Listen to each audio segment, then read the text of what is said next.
wondering, is there any way to know, or can you possibly estimate how many of these chronic pain patients are out there who might not be getting the necessary levels of medication? Oh, sure. That study's been done. This is the part I can't explain. Maybe the CEI can put some thought to it.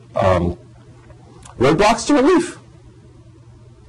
This was a study so large and statistically sophisticated, excuse me, that it literally represents every person in the United States, the sampling techniques. This was done for the American Pain Society in coordination with Roper Starch Worldwide, a research outfit.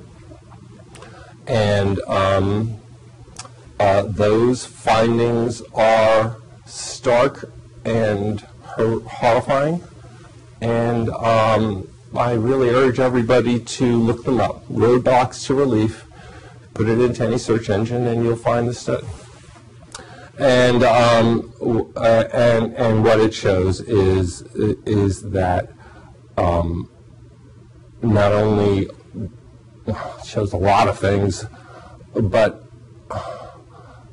the vast majority of pain patients are not receiving adequate treatment. Of those who eventually do get adequate treatment, they've gone through 3 or 4 doctors. It's taken years and years. Some particularly poignant and disturbing, if you think about them at all, findings that there's a huge group of people in the most severe pain who've simply given up. They're no longer seeking care.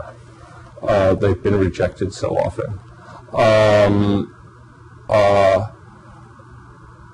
I'm aware of no challenges to that study on the basis of methodology or findings. They're just out there. Everybody who cares to know them can know them, and they are horrifying. That will give you the current state of that study. Will give you a very adequate sense of the dimensions of the pain crisis in America. Why do you think it's so difficult for people from the law enforcement side to understand the doctor's perspective on this problem? I think that historically and institutionally, as well as individually, that a lot of the leadership and the rank and file fall into the category probably of true believers. Meaning they see the world through the eyes of a very simple and compelling story, which is that some drugs have the power to seize a person's soul, to change them from a citizen, if you will, into a ghoul. The Supreme Court described drug users as drug addicts as the living dead.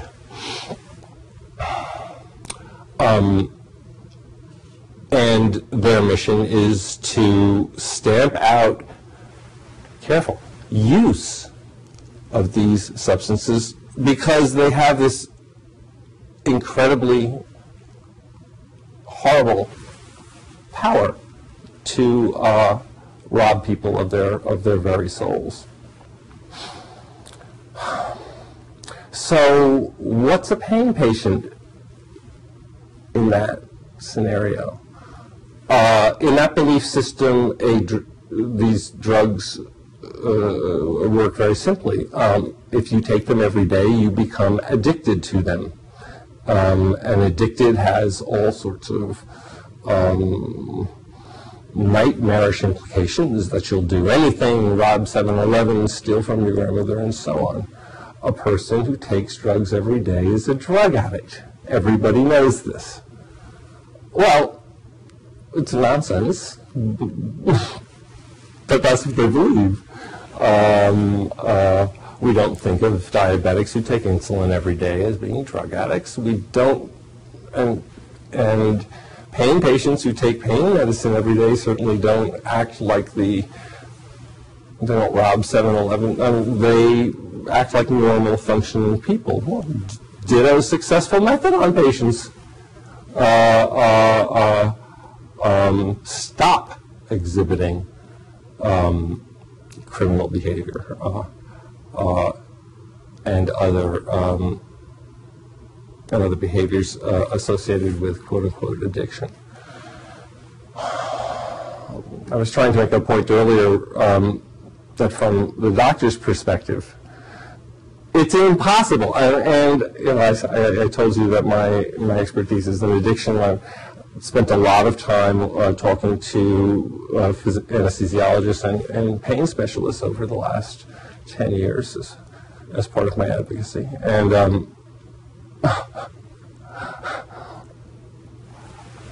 we can't distinguish reliably between a person in pain who needs more pain medication, or an inadequately or undertreated pain patient, and a quote-unquote drug addict who just wants drugs for presumably recreational reasons. There is no objective test for pain. I can't do a blood test. I can't prove it on an X-ray or disprove it. And every regulatory body and academic paper forever pays at least lip service to that pain is what the patient says it is. And that in the final analysis, literally, we need to take the patient's word for that. Do you start to understand the terrible position this puts doctors in?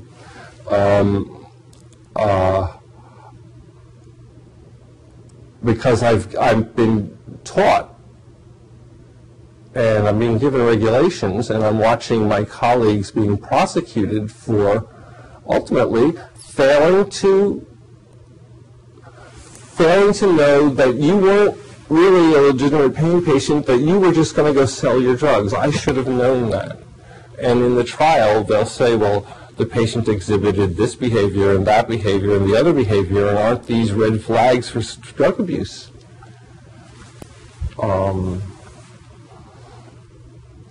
This is what has brought us to, to me, literally revolting spectacle in Wichita, Kansas right now. Early March, February, March 2008. Or droves of patients, right? Arrested Dr. Schneider, some 1,000 of his patients are scurrying around Kansas, America. Can't find a doctor to see them. I even have one person who contacted me through the chronic pain forums of the Pain Relief Network. She said, I was a patient of Dr. Schneider's. I'm not a pain patient. He never prescribed controlled substances to me, and no doctors will see me because I was a patient of his.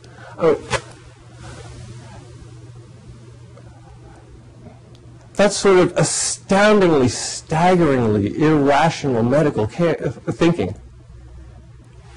It's just an example of how terrified, to the point of not thinking clearly, doctors are in situations where the federal government comes in and starts swinging the axe.